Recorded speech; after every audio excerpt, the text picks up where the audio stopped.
Transition, ou l'art de valoriser vos transitions professionnelles, quel que soit votre âge et quel que soit votre secteur d'activité.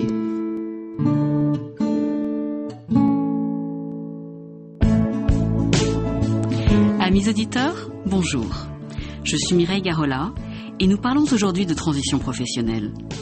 Je vous donne rendez-vous habituellement à 14h, chaque 4e mardi du mois, pour notre nouveau rendez-vous mensuel.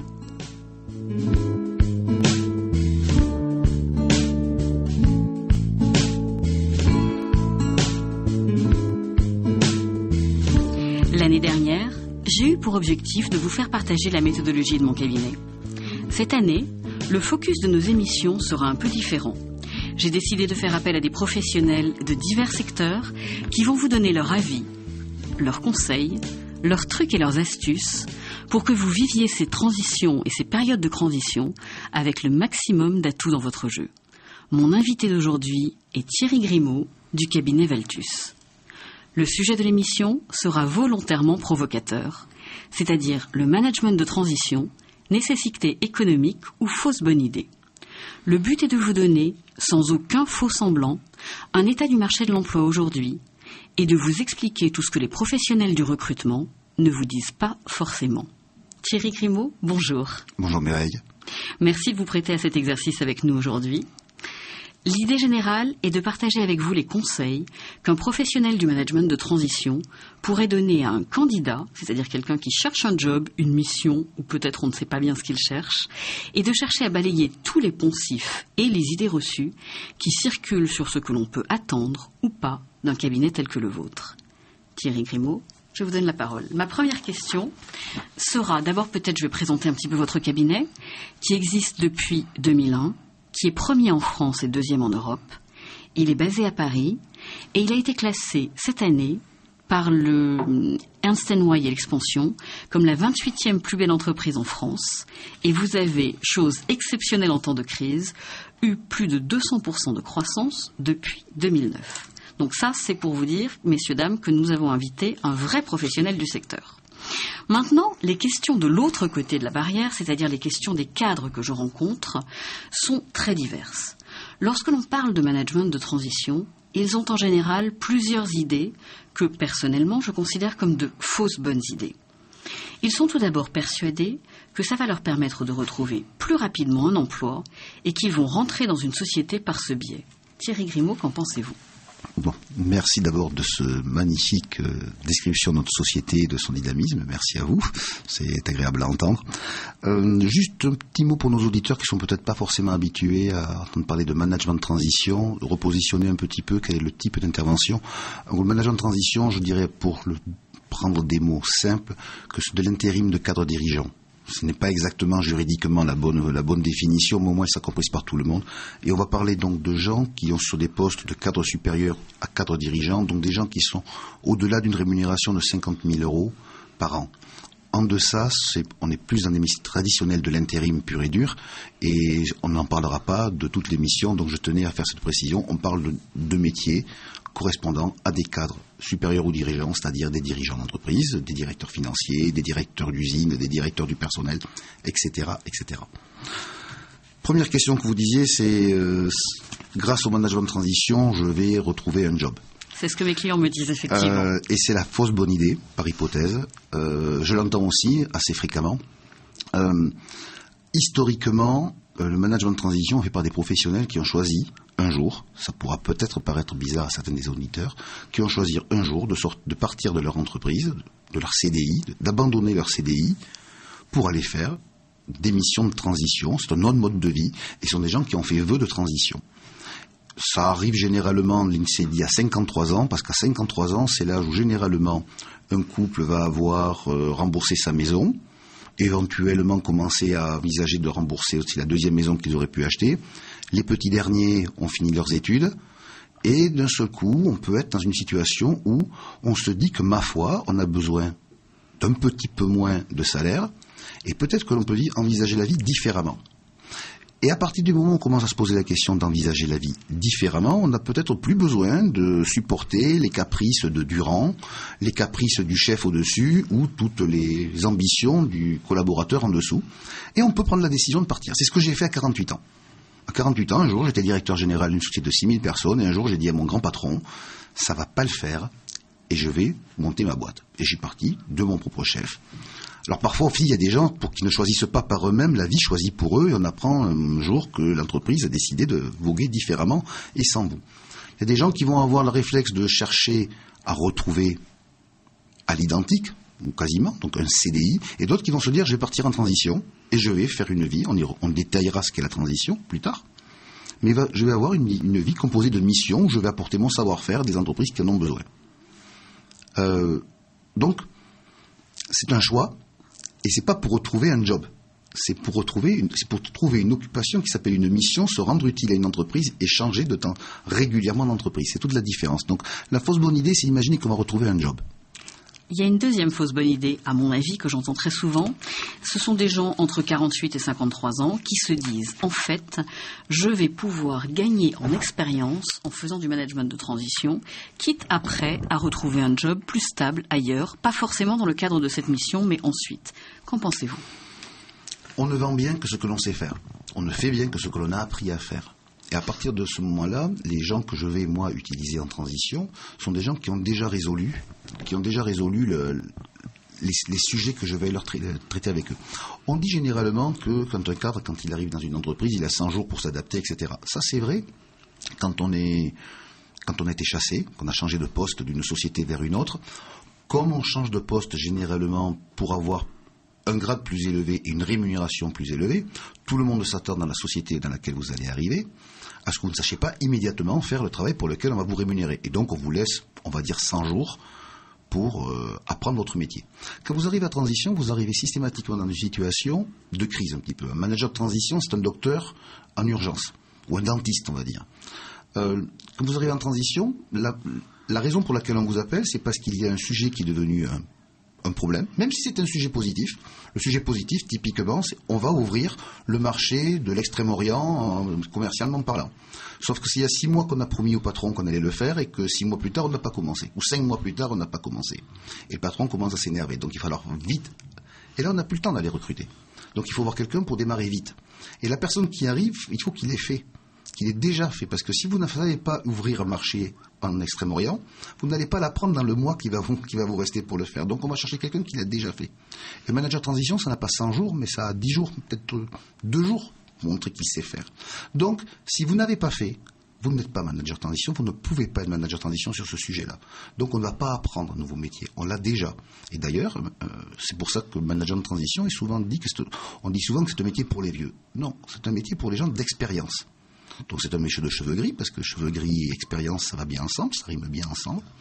Mais un manager de transition, c'est quelqu'un qui sait faire, qui a un savoir-faire, on y reviendra, qui a un métier, et qui va l'apporter à une société qui en a besoin à l'instant T. Et puis quand il aura fini sa mission, il partira. C'est pour ça que c'est pas un job. Merci. J'ai une troisième chose qui revient souvent auprès de mes candidats, qui tiennent souvent un discours relativement pessimiste et qui sont persuadés qu'à partir de, alors ça dépend de leur niveau de pessimisme, à partir de 45, à partir de 50 ou a fortiori de 55 ans, c'est la dernière forme d'employabilité qu'il leur reste. C'est ce que dit Madame Véronique Pélissier-Chauveau dans A2MT dans son article paru dans RH Advisor, qui dit que le management de transition apparaît comme une nouvelle source d'employabilité pour les cadres seniors et une alternative positive au CDI. Dans certains cas, ça peut être vécu comme la dernière solution possible, dans d'autres comme une nouvelle solution possible. Qu'en pensez-vous entre ces deux extrêmes ? D'abord, je dirais que le propos n'est pas pessimiste. Le propos, au contraire, elle dit que ce n'est pas que le manager de transition n'est pas la seule solution. Donc c'est une solution en plus. Donc c'est pas pessimiste, c'est plutôt un message d'espoir, comme quoi il y a d'autres façons de procéder. Ce qui est très pessimiste, ce qui serait très problématique, et ce qui est très problématique surtout dans notre pays, c'est qu'on estime très souvent que le CDI est le seul but et la seule façon de faire d'exercer son activité professionnelle. Le Code du travail est intégralement fait en définissant le CDI comme étant la référence et toutes les formes alternatives au CDI, que ce soit le CDD, que ce soit l'intérim, que ce soit le travail à temps partiel, sont considérées comme des formes exceptionnelles et dérogatoires au CDI. Donc on a un ancrage en France en considérant que le CDI, c'est la référence. Enfin, ça, c'est un ancrage que nous avons pour les gens qui, comme moi, malheureusement, sont issus du baby-boom. Parce qu'il n'y a plus personne qui, sur la planète, et y compris dans les gens qui sont juste 7-8 ans derrière moi, moi j'ai 53 ans, qui considèrent que le CDI est la panacée, et c'est vraiment un réflexe de baby-boomer ou de Nord-Coréens. Parce que même en Corée du Sud, on sait que le CDI à vie, ça n'existe pas. Donc, la transition, c'est une façon d'exercer différente, qui est très bien résumée par les gens qui sont cadres aujourd'hui, qui ont vu le monde évoluer différemment. Moi, je vois beaucoup de candidats de 48 ans, qui paraissent très très jeunes pour aller faire de la transition, mais pourquoi pas, qui disent un CDI, ce n'est jamais qu'un CDD dont on ne sait pas quand est-ce qu'il s'arrête. Et je vous laisse réfléchir juste à cette phrase. Un CDI, c'est quelque chose, c'est en fait un CDD dont on ne sait pas quand est-ce qu'il s'arrête. Parce qu'effectivement, ils considèrent que ce qui les importe, c'est la mission, c'est le contenu de ce qu'ils vont avoir à faire. Autour, le CDI, le CDD, la société de portage, quoi que ce soit, c'est un cadre juridique qui donne plus ou moins de protection, plus ou moins d'avantages, qui peuvent avoir une contrepartie financière, mais qui n'est qu'une enveloppe. Ce qui les intéresse, c'est l'intérieur. Moi, j'ai grandi dans un monde où on imaginait que l'on rentrait ad vitam aeternam ou quasiment dans les grands groupes qui allaient nous embaucher. J'ai fait une école de gestion de premier rang, bon, comme beaucoup de gens. Moi, j'ai rencontré il y a quelques mois le directeur le DRH, directeur des ressources humaines du groupe L'Oréal, qui m'expliquait que les gens de ma promotion HEC qui sont sortis en même temps que moi et qui rentraient chez L'Oréal à l'époque, ils rentraient pour être Lindsay Owen Jones. Ils rentraient pour être un jour le patron. Alors ils savaient très bien qu'il n'y en aurait qu'un seul sur 50 qui y arriverait. Mais ils rentraient en se disant, peut-être que ça sera moi. Il se trouve que Jean-Paul Agon est rentré avec cet état d'esprit et il est devenu patron de L'Oréal, il est toujours patron de L'Oréal. Ça doit faire 10 ou 15 ans que L'Oréal n'a pas embauché un jeune HEC, un jeune ESSEC ou un jeune centralien qui dit « Moi, je serai Jean-Paul Agon ». Parce qu'il ne raisonne plus comme ça. Ils ne rentrent pas chez L'Oréal pour y faire carrière. Ils y feront carrière chez L'Oréal si L'Oréal leur offre des opportunités de développement qui correspondent à leurs aspirations, à leurs envies. Ça n'a rien à voir à ce qu'on m'a appris quand j'étais, moi, étudiant, et la façon dont nous avons grandi à la sortie du baby-boom. Et la transition, c'est prendre sa vie en main. Alors ça, on peut le faire quand on a plus ou moins de contraintes, c'est pour ça que c'est à 53 ans que ça arrive. 53 ans, c'est l'âge où l'INSEE considère que les gens commencent à être indépendants financièrement. Wow. Vis-à-vis de leurs enfants, vis-à-vis de leurs contraintes, vis-à-vis de leurs banquiers, etc. Mais ça peut arriver plus tôt. Moi, je n'avais pas payé ma maison quand je suis parti en 48 ans faire du management de transition. C'était une façon de vivre, c'était une façon d'avoir envie, de se prendre en main et d'amener mon savoir-faire dans des entreprises où je pouvais exercer. Et en admettant de pouvoir changer tous les 7 mois, parce qu'une mission, ça dure 7 mois en moyenne, de changer tous les 7 mois d'entreprise. Thierry Grimaud, je vous remercie et je vous propose une pause musicale.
Je vous rappelle notre thème d'aujourd'hui, le management de transition, nécessité économique ou fausse bonne idée.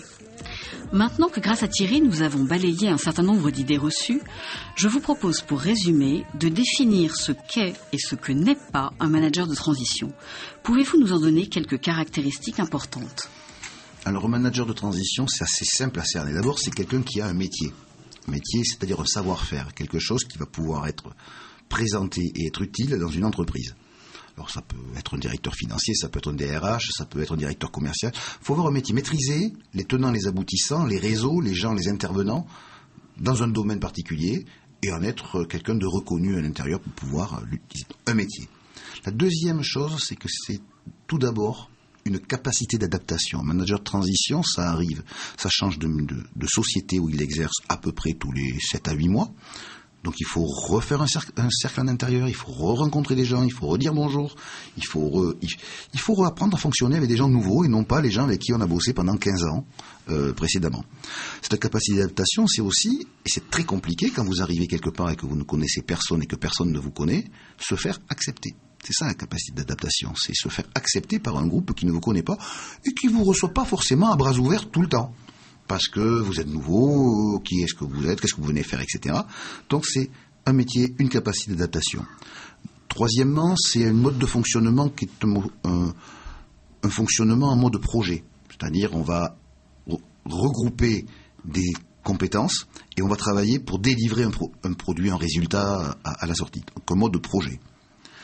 Dans une optique résultat et non pas une optique carriériste. C'est-à-dire qu'on va être payé et on va avoir un objectif de résultat. Le but du jeu n'est pas de faire carrière dans l'entreprise, le but du jeu est de partir dans un certain temps, 7, 8 mois, 10 mois, une fois que la mission aura été accomplie.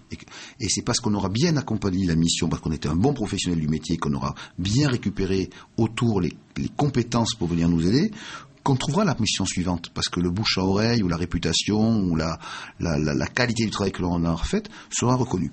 Et enfin, je rajouterai une cinquième, un petit peu de curiosité, parce que pour changer de société en société avec une bonne régularité, de gens autour de soi avec lesquels interagir, il faut avoir un petit peu de curiosité et d'intérêt pour autrui. Voilà, manager transition, donc en résumé, un métier, une capacité d'adaptation, un fonctionnement en mode projet, une optique résultat et une curiosité. Qu'est-ce que ça n'est pas ? Ce que ça n'est pas. C'est tout à l'heure on parlait de job. Alors tant qu'à parler de job, on va faire l'anglicisme jusqu'au bout. On va dire ce que ça n'est pas, c'est un job seeker. C'est-à-dire quelqu'un qui cherche un job. Parce que quelqu'un qui cherche un job, il cherche en premier lieu à rester. Or, manager de transition, il est là pour partir. Pour rester plutôt.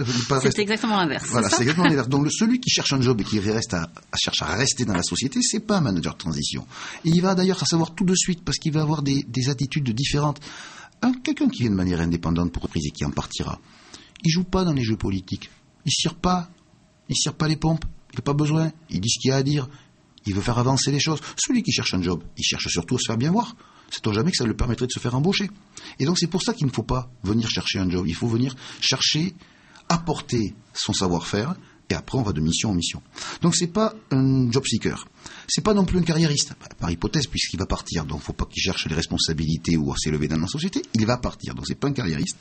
Et enfin et surtout, c'est pas quelqu'un qui cherche la stabilité. Parce que si on cherche la stabilité, on ne fait pas management de transition. C'est totalement antinomique. C'est quelqu'un qui accepte le déséquilibre permanent ou l'instabilité permanente et qui avance tel un funambule et qui ne tombe jamais en définitive parce que la mission, si on est bon, on les enchaîne.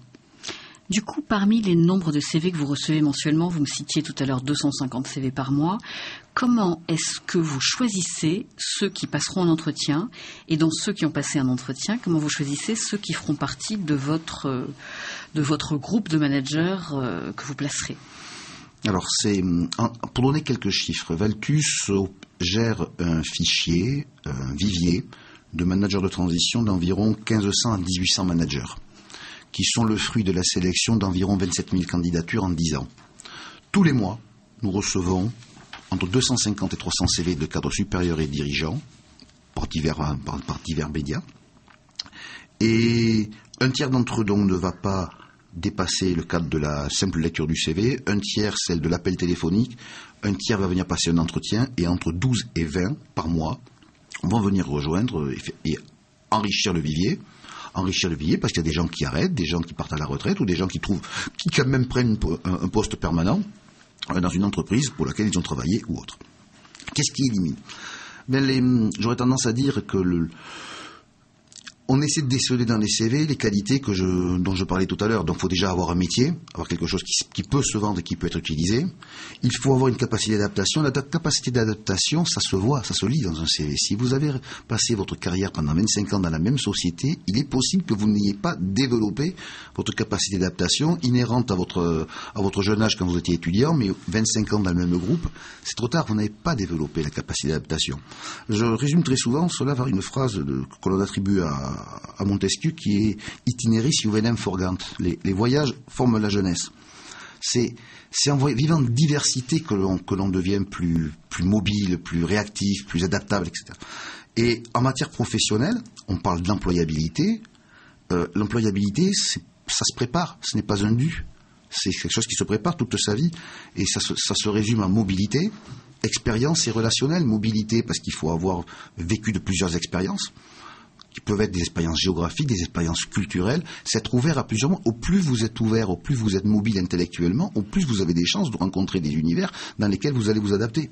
L'expérience, parce qu'il faut avoir quelque chose à vendre quand on est manager de transition, c'est le principe même que j'exposais au démarrage. Et puis une qualité relationnelle qui est celle de l'interaction avec autrui, surtout quand on ne le connaît pas. Et c'est ces trois éléments qu'il va falloir travailler, plus de temps en temps quand même entretenir son expérience, parce que un des risques quand on est manager de transition, c'est qu'on est à son propre compte, en règle générale, enfin systématiquement d'ailleurs, pas en règle générale. On n'a pas d'institut qui vient nous former, on n'a pas de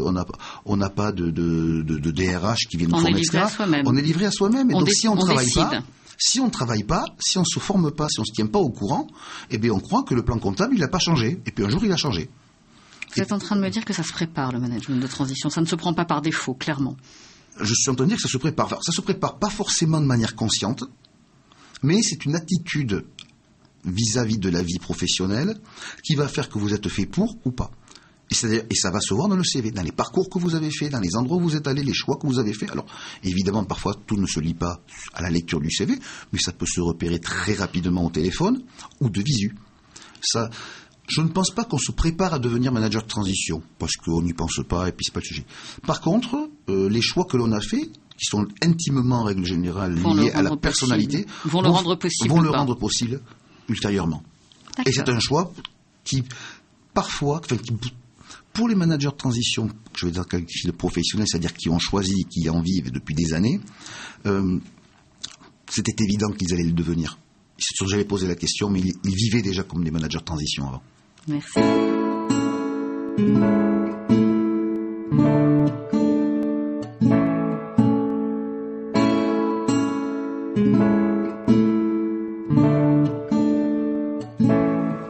Maintenant, je voudrais que vous nous éclairiez, si vous le pouvez, sur les différentes sociétés et les différentes formes d'employabilité qui existent dans votre secteur. Tout d'abord, le nombre de sociétés. Il y a de plus en plus de sociétés qui s'ouvrent dans votre domaine avec des formes de contrats de travail très différentes. Ça peut être du travail temporaire, ça peut être des contrats de travail en CDD, ça peut être des contrats de mission, ça peut être de l'auto-entrepreneuriat, des sociétés unipersonnelles. Est-ce que cela a quelque chose à voir avec le type de mission ou le type de cabinet avec lequel on va travailler ? Alors, d'abord, pour répondre sur les intervenants. Aujourd'hui, le management de transition est une forme de travail qui se développe de manière très accélérée depuis une petite dizaine d'années, avec accélération depuis 2008.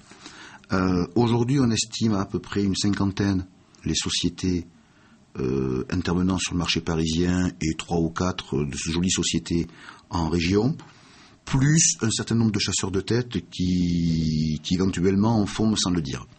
Donc il y a beaucoup d'intervenants. Généralement, ce sont des sociétés de taille modeste, elles font moins de 5 millions d'euros de chiffre d'affaires. Nous ne sommes que 3 à dépasser les 10 millions. Valtus fait une vingtaine de millions d'euros de chiffre d'affaires, on est leader du marché, donc ça veut dire que les autres font moins. Donc on n'est quand même pas sur des multinationales. Ça c'est pour et j'aurais tendance à dire que tous les 2 mois il s'en crée une, car il y a peu de barrières à l'entrée pour démarrer et ça semble a priori un métier facile à organiser, donc il y a pas mal de création. concernant la forme juridique dans laquelle se fait, les deux principales formes juridiques, c'est soit la société unipersonnelle, le manager crée sa société unipersonnelle et va facturer des prestations, soit les sociétés de portage qui, elles, vont être en relation avec les cabinets de management de transition. Personnellement, je ne fais pas forcément de différence en termes de souplesse, en termes de flexibilité entre l'un ou l'autre. Donc c'est au choix du manager, c'est en fonction de son âge, du nombre d'enfants à charge, de est-ce qu'il s'y est installé pour longtemps ou est-ce qu'il veut le faire un aller-retour entre un CDI, un CDD, etc. Peu importe. La forme juridique importe peu. Il faut juste s'assurer quand même de l'engagement. On ne prend pas quelqu'un qui ne s'est pas engagé un petit peu dans le métier, on s'en méfie. Donc l'auto-entrepreneur n'est pas une solution. L'auto-entrepreneuriat n'est pas une solution. C'est trop marginal. C'est pas fait pour être une activité principale, l'auto-entrepreneuriat. C'est fait pour être une activité annexe. Donc ce n'est pas le choix de vie dont vous parliez au début de l'émission. Exactement. Pour nos candidats, pour les candidats qui nous écoutent, une grande question, c'est comment, dans cette multiplicité d'intervenants sur le marché, faire la différence entre une société sérieuse et une société qui va se moquer de vous, sachant que c'est un secteur où, a priori, seulement 24% des managers considèrent que le cabinet qu'ils ont choisi a contribué à la réussite de leur mission. C'est une statistique. Je ne sais pas d'où sort la statistique, mais si je comprends que 24% des managers de transition considèrent que le cabinet a contribué à la réussite de leur mission, j'en déduis que 76% considèrent qu'il n'y a pas contribué. On trouve de tout dans les cabinets, le meilleur et le pire. Pour terminer, puisque je crois qu'on arrive vaguement à la fin de la mission, moi j'aurais tendance à dire que il est important de s'assurer que la personne en face n'est pas intéressée plus à votre carnet d'adresses qu'à vous-même. C'est une première chose, parce que faut être sûr qu'on est écouté pour soi et pas pour ce que l'on pourra apporter au cabinet. On va apporter une expérience à soi. Il faut que ce soit un échange, que le cabinet ne vous regarde pas comme un carnet d'adresses qui va l'enrichir lui et pas vous. Un bon critère, c'est la personne en face de vous, elle vous parle de votre métier, vous êtes autorisé à lui poser 2-3 questions sur les références, des expériences qu'ils ont pu avoir, faire un petit peu de name dropping, comme on dit en bon français, pour voir si par hasard la personne connaît quand même le secteur dont elle vous parle, parce que si elle ne connaît pas le secteur dont vous lui parlez, il y a peu de chances qu'elle y trouve une mission à l'intérieur. Donc et puis, vous êtes autorisé quand même à faire un petit peu de recherche sur Google, à vous renseigner sur vos collègues, sur les gens qui sont passés par là, pour savoir si la société en question a une bonne réputation, une bonne image sur le marché, et puis vous évitez celle qui ne l'a pas. C'est cool de source. Thierry Grimaud, je vous remercie. Amis auditeurs, je vous retrouverai toujours avec le même plaisir le mois prochain pour aborder cette fois-ci le thème du social business. À bientôt.